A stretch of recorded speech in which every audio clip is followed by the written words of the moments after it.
Shalom, salam sejahtera buat kita semuanya. Inspirasi Alkitab yang kami ambil dari kitab Yohanes pasal 9 ayat 35 sampai ayat 41, yaitu tentang perbedaan buta jasmani dan buta rohani. Saudara-saudari, mata adalah pelita tubuh. Jika matamu baik, teranglah seluruh tubuhmu. Jika matamu jahat, gelaplah seluruh tubuhmu. Jadi jika terang yang ada padamu gelap, betapa gelapnya kegelapan itu. Itu adalah sebagai ilustrasi dari kutipan Matius 6 ayat 22 sampai ayat 23. Karena itu saudara, perhatikanlah supaya terang yang ada padamu jangan menjadi kegelapan. Jika seluruh tubuhmu terang dan tidak ada bagian gelap, maka seluruhnya akan terang, sama seperti apabila pelita menerangi engkau dengan cahayanya. Demikian saudara yang terkasih di dalam Kristus, peristiwa kesembuhan dan pengusiran orang buta dari komunitas Yahudi dan Farisi diketahui oleh banyak orang, termasuk Yesus sendiri.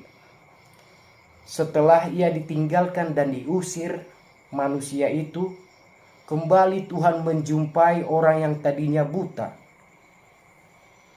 Dan Yesus bertanya, "Percayakah engkau kepada Anak Manusia?"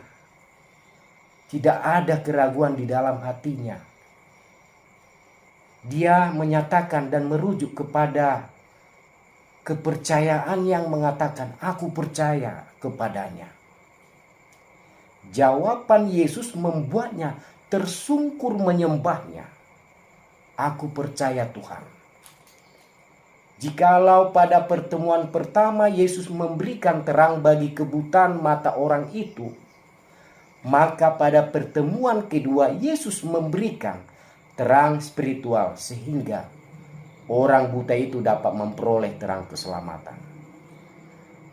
Dan dengan penuh kasih Yesus memberkati dan memberikan jati dirinya kepada orang buta tersebut. Dan berkata, "Engkau bukan saja melihat dia, tetapi dia yang sedang berkata-kata dengan engkau, dialah itu." Mendengar perkataan Yesus, orang buta itu bersembah sujud dan berkata, "Aku percaya Tuhan." Disinilah orang buta tersebut melihat terang sorgawi, terang yang membawanya kepada keselamatan kekal. Saudara-saudari yang terkasih di dalam Kristus, setiap orang yang normal dilahirkan memiliki panca indera. Salah satu panca indera yang dimiliki adalah mata atau penglihatan. Namun demikian, tidak setiap mata dapat melihat dengan baik. Ada anak-anak yang dilahirkan dengan cacat bawaan dan buta. Ada juga karena sakit, sehingga menyebabkan kerusakan pada penglihatannya dan menjadi buta. Nah, kebutaan dapat terjadi pada anak-anak maupun orang dewasa. Lalu seandainya orang yang dilahirkan buta, tentu hari-hari di dalam hidupnya dipenuhi oleh kegelapan dan merasa sedih karena kegelapan yang dialaminya tersebut. Saudara-saudari yang terkasih di dalam Kristus, tetapi alangkah lebih sedihnya jikalau orang mengalami kebutaan rohani. Meskipun mereka dilahirkan dengan mata yang normal, dapat melihat, tetapi rohaninya buta dan tidak dapat melihat anugerah Allah. Perikop yang dipelajari dari kitab Yohanes 9 ayat 35 sampai 41 ini, inilah mengisahkan tentang orang yang sejak lahirnya buta, lalu disembuhkan oleh Yesus.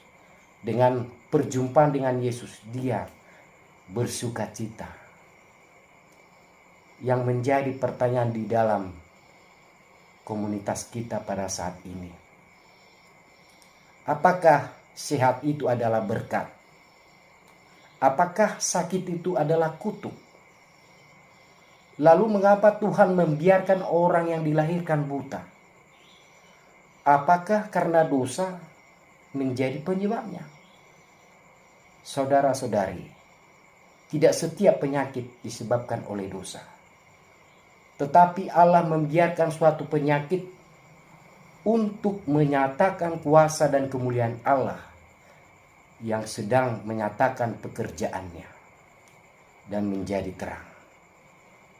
Dengan menyembuhkan orang yang buta sejak lahirnya, Yesus menyatakan dirinya sebagai Tuhan yang berkuasa atas segala penyakit. Dialah Mesias yang telah diutus, Tuhan yang berkuasa. Saudara-saudari yang terkasih, ada seorang yang bernama Penny Crosby sebagai seorang penggubah ratusan lagu-lagu rohani yang dikenal oleh banyak orang Kristen. Dia adalah seorang yang buta.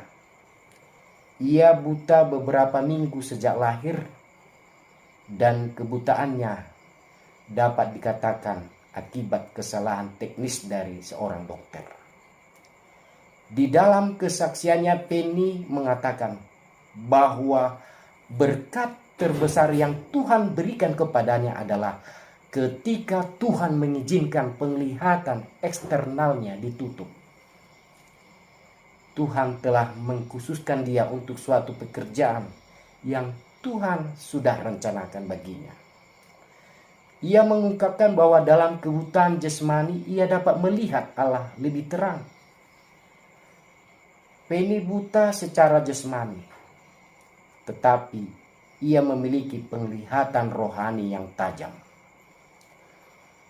Saudara-saudari, orang buta yang telah disembuhkan Yesus ternyata bukan hanya dicelikan mata jasmaninya, tetapi Yesus membukakan juga mata rohaninya.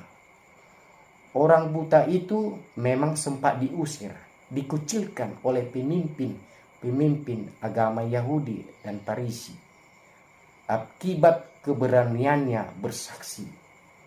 Tetapi Yesus mencari dia. Lalu ketika orang Yahudi mengusir orang buta itu keluar dari bait Allah, Yesus justru menemui dia. Yesus tidak pernah meninggalkan orang-orang yang mau mengikuti dia. Pertanyaan dan pengajaran Yesus membukakan mata rohani orang buta tersebut. Ia merespon dengan percaya dan sujud menyembah Yesus sebagai Tuhan dan Mesias. Sebaliknya, kepada orang-orang Farisi Yahudi, Yesus menyindir mereka sebagai orang buta. Sekiranya orang buta itu menyadari kebutaan rohaninya, sehingga mau dicelikan oleh Yesus. Orang Farisi itu sebaliknya merasa diri melek rohani, sehingga menolak, percaya dan menerima Yesus. Akibatnya mereka tetap tinggal di dalam kebutaan rohani mereka dan tidak bisa ditolong. Saudara-saudari, orang yang tidak buta seharusnya tidak tersandung dan tidak menjadi batu sandungan, serta dia tetap berjalan di dalam terang. Maka orang percaya yang telah melihat namun tetap hidup di dalam kegelapan lebih besar dosanya daripada orang yang buta. Yesus berkata, sekiranya kamu buta, kamu tidak berdosa. Tetapi karena kamu berkata, kami melihat, maka tetaplah dosamu. Saudara-saudari, melalui orang buta tadi, dia percaya. Karena imannya, dia percaya kepada Tuhan yang menyembuhkannya, sehingga dia memperoleh sukacita yang besar di dalam hidupnya. Dan dia tetap melihat terang surgawi, tetap terbuka mata rohaninya untuk selalu bersyukur dan memuji Tuhan.